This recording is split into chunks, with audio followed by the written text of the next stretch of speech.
O Senhor esteja convosco. Proclamação do Evangelho de Jesus Cristo, segundo Lucas.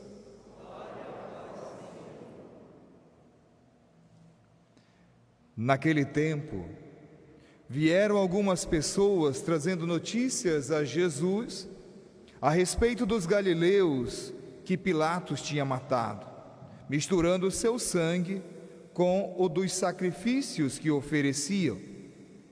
Jesus lhes respondeu: Vós pensais que estes galileus eram mais pecadores do que todos os outros galileus, por terem sofrido tal coisa? Eu vos digo que não, mas se vós não vos arrependerdes, ireis morrer todos do mesmo modo. E aqueles 18 que morreram, quando a torre de Siloé caiu sobre eles, pensais que eram mais culpados do que todos os outros moradores de Jerusalém? Eu vos digo que não, mas se vós não vos converterdes, ireis morrer todos do mesmo modo. E Jesus contou-lhes esta parábola. Certo homem tinha uma figueira plantada na sua vinha. Foi até ela procurar figos e não encontrou. Então disse ao vinhateiro: Já faz 3 anos que venho procurando figos nesta figueira e nada encontro. Corta, que está ela inutilizando a terra? Ele, porém, respondeu: Senhor, deixa a figueira ainda este ano.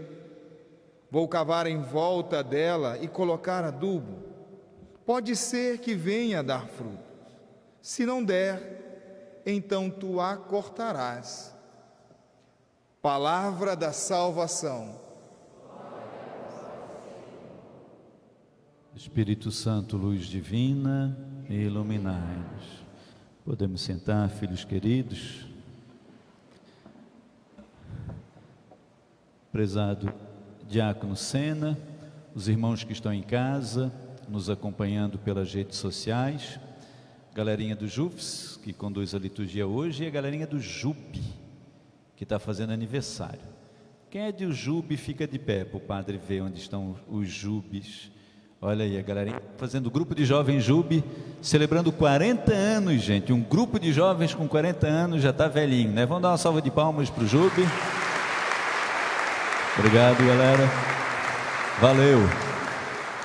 Os representantes do JUB que vêm hoje celebrar aí 40 anos de grupo de jovens. Já pensou? Tem gente que já casou no JUB, Carlos.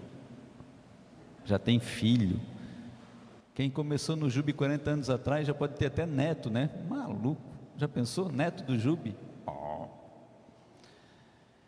Gente santa de Deus. Estamos celebrando hoje uma semana do nosso retiro de lideranças, que foi uma grande bênção, o retiro de lideranças da nossa paróquia. Essa madrugada tivemos a madrugada de vigília, começou ontem, meia-noite, terminou hoje às 6 horas da manhã com a Santa Missa. Essa é a 7ª missa que o padre celebra hoje, 4 de manhã, 3 da tarde. Mas foi uma grande bênção a nossa vigília também de adoração. As portas da igreja ficaram abertas a madrugada todinha, as pessoas adorando Jesus, nesse tempo de quaresma, que é um tempo que nos convida à conversão.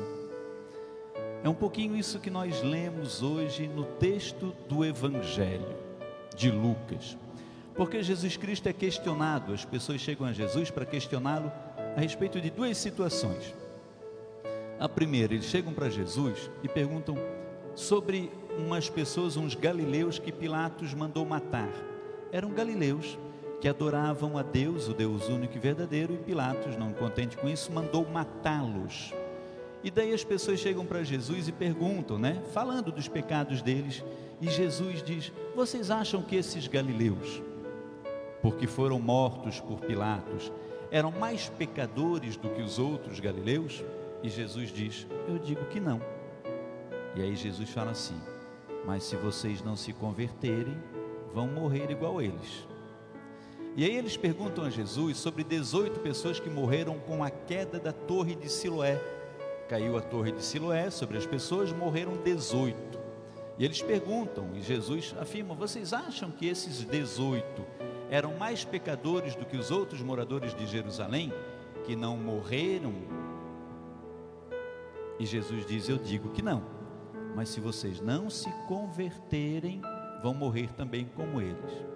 O que é que Jesus está dizendo? As pessoas vão questionar Jesus, achando que porque as pessoas foram mortas por Pilatos, ou porque morreram com a queda da torre, foram castigadas por causa dos seus pecados. E aí o Senhor ensina mais uma vez, como em tantas outras nas Escrituras, que o nosso Deus não é esse Deus que castiga as pessoas matando as pessoas. É para que a gente olhe ao nosso redor e aprenda. O que é que o nosso Deus Criador faz? Nosso Deus é Criador, Pai de todas as coisas. Então Ele cria todas as coisas, e Ele cria também a lei da natureza, as leis da natureza.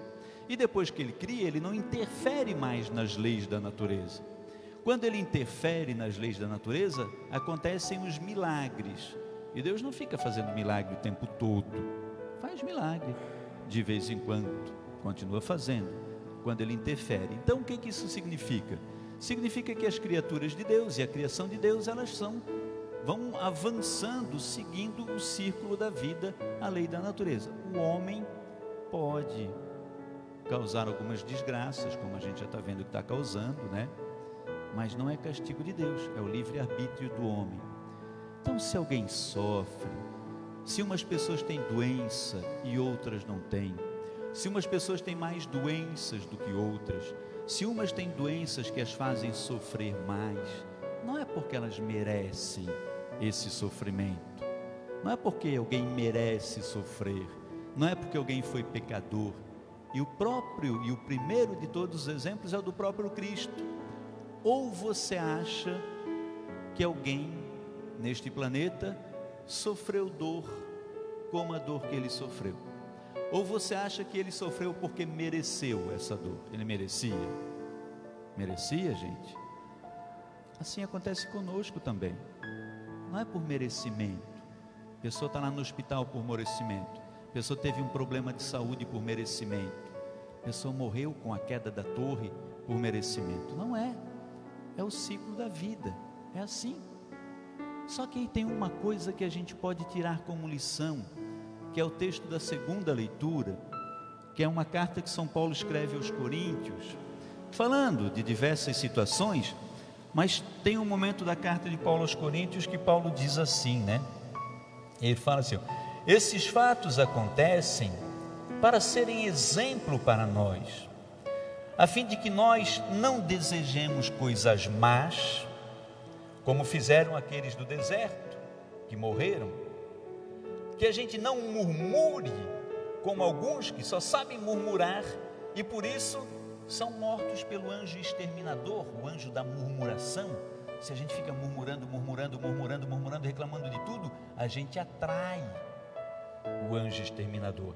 Se a gente fica o tempo todo dizendo: demônio, a minha casa é um inferno, que praga, o que a gente vai atrair? Aquilo que a gente invoca. Quando a gente chega na igreja, outro dia eu estava ali e eu vi um senhor, a porta da igreja estava fechada, mas o senhor passou lá na rua Padre Justino, lá na rua da frente da praça, e ele passou, olhou para a igreja, tirou o chapéu, fez o sinal da cruz e seguiu o caminhozinho dele, porque ele sabe que aqui tem Jesus. Quando nós chegamos, a gente invoca a Santíssima Trindade. O que a gente atrai? Deus, Jesus.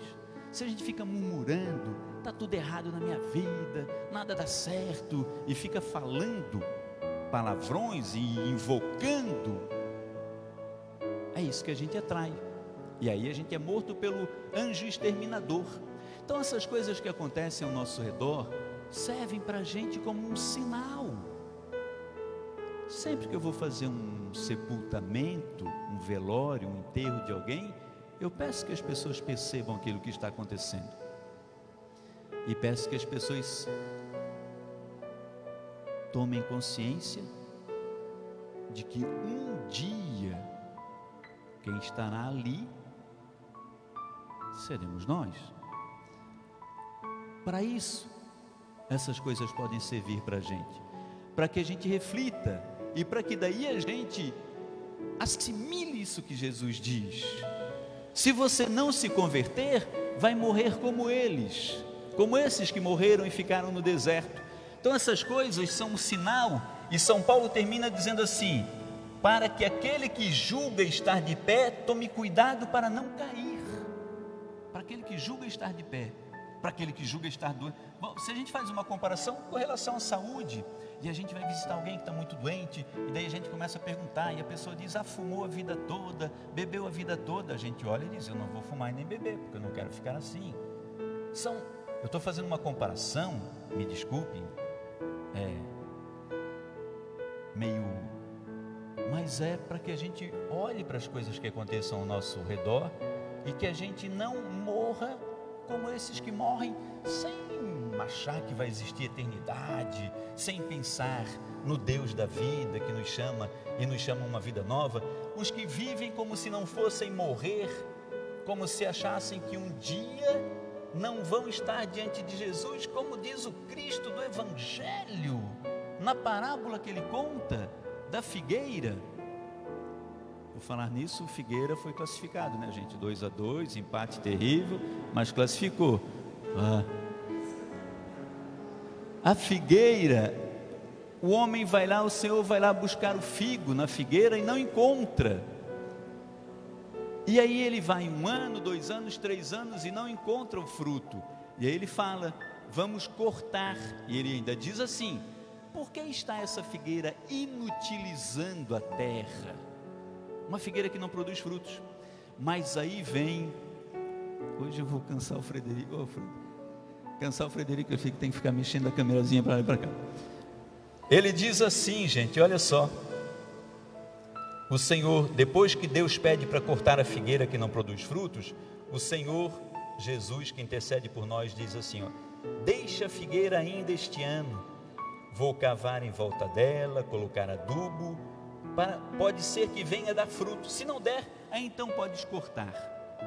Então nós temos um Senhor que intercede por nós.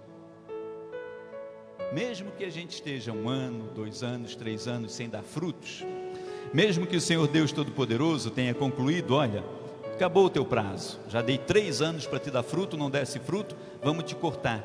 Jesus vem e pede: Senhor, dá mais 1 aninho, deixa mais 1 aninho, dá mais 1 aninho para ele. Eu vou cavar ao redor, vou colocar adubo, vou irrigar, pode ser que aí ele dê fruto, e se der fruto, aí tu não vai precisar cortar. Se não der, então tu corta. Então, filhos amados, vivemos um tempo de quaresma. O Senhor Deus deu para você mais esse domingo. Daqui a pouquinho vamos para a nossa cama, deitar em berço esplêndido. Amanhã acordamos jubilosos, louvando e bendizendo o Senhor Deus por uma noite de descanso e por um dia que o Senhor vai nos dar de novo. É mais uma chance que o Senhor Deus nos dá. Mais uma chance. Nós estamos nesse ano que Jesus pede: vamos dar mais 1 ano. E aí o Senhor está cavando ao nosso redor, filhos queridos. Cavando.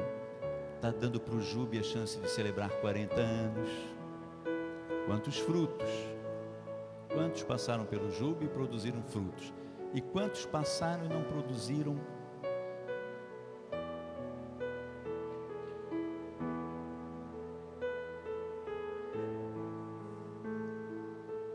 Nadinha. Mas o Senhor está cavando ao nosso redor. O que é cavar ao nosso redor? Dar para você a chance de estar na Santa Missa, convidar você a participar de uma vigília de adoração a madrugada toda, como aconteceu. Dar para você a chance de viver mais uma quaresma, praticar os exercícios quaresmais, jejum, oração, caridade, via sacra, adoração. Ele está cavando ao teu redor, está regando, botando uma aguinha, está dando a palavra de Deus para você, está dando pessoas que te falam de Deus, está dando pessoas para você falar de Deus, está colocando adubo. Deus está aí, cheio de fontes. A gente pode, na internet, tem um monte de missa, um monte de padre, um monte de homilia, um monte de curso, coisa arada. cavando, adubando, regando, para que você produza frutos. Mais um aninho nós temos. Agora, um ano de Deus não é um ano nosso.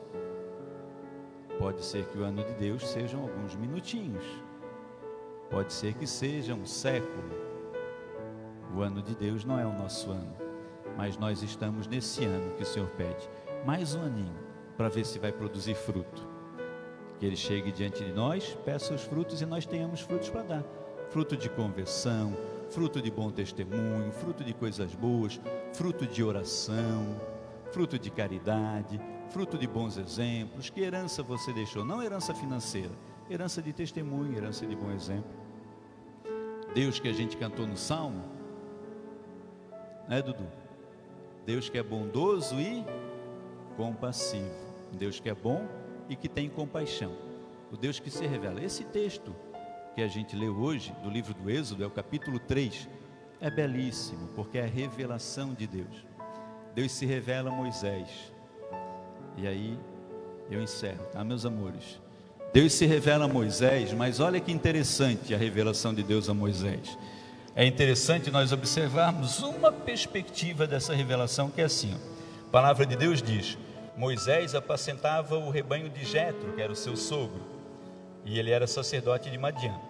Moisés levou um dia o rebanho deserto adentro, e chegou ao monte de Deus, Horebe, e apareceu-lhe o anjo do Senhor numa chama de fogo, no meio de uma sarça.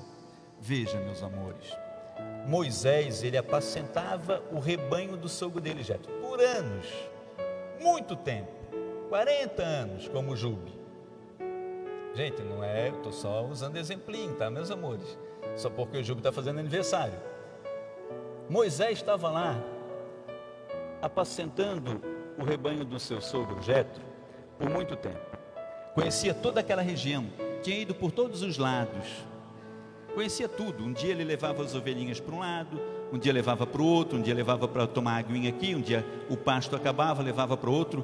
Mas um dia ele resolveu ir além. Viu o que diz o texto da Escritura? Ele foi para além do deserto. Ele foi deserto adentro. Ele foi para onde ele não tinha ido ainda, até aquele tempo. Ele foi mais para frente. Ele avançou. Ele fez algo que ele não tinha feito ainda. E aí o anjo de Deus lhe apareceu. E aí Deus se revela. Sabe quando a gente está há tanto tempo fazendo as mesmas coisas e um dia a gente dá um passo à frente, e um dia pela primeira vez na vida a gente vem para uma vigília de adoração e passa a madrugada em oração, e um dia pela primeira vez de vida a gente aceita um convite e vai num retiro, e um dia pela primeira vez na vida a gente aceita um convite e vai para uma reunião do grupo de jovens, e um dia pela primeira vez na vida a gente que já veio à missa um montão de vezes, que já fez um monte de coisa, mas decide vir numa via sacra. E um dia e aí Deus se revela e o anjo do Senhor aparece para você e a graça de Deus acontece na tua vida.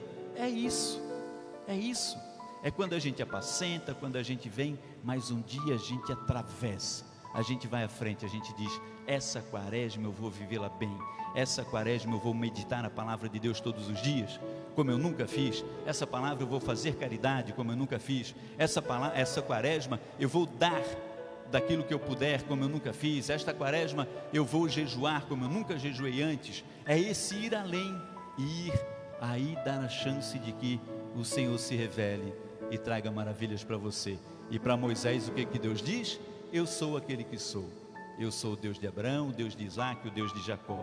Quer dizer, é um Deus pessoal, um Deus que te chama e te ama pessoalmente, te conhece pelo nome. Deus, quando ele diz ali para Moisés: eu sou o Deus de Abraão, de Isaac e de Jacó, ele está dizendo para você: eu sou o Deus da Amábile, eu sou o Deus do Cris, eu sou o Deus do Dudu, sou o Deus do Frederico, sou o Deus da Janaína, sou o Deus do Carlos, sou o Deus da Celi, sou o Deus do Antônio, sou o Deus do Hamilton, sou o Deus da Aline, eu sou a Deus, é o Deus que é teu, que te ama, que te conhece, que sabe, o Deus de você que ouve e participa dessa Santa Missa pela rede social, que eu nem sei o nome, mas Deus sabe, Deus te conhece.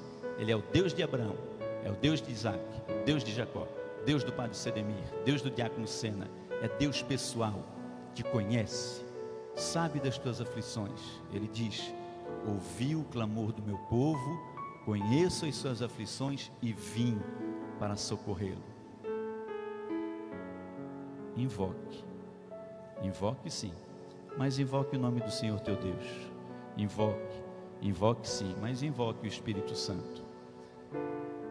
Não murmure, para não morrer como os que ficaram no deserto. Tenha consciência de que você tem um Deus que te ama, te chama pelo nome e que está te dando mais um aninho para que você produza frutos. Que a palavra de Deus nos ajude a ganhar a vida eterna.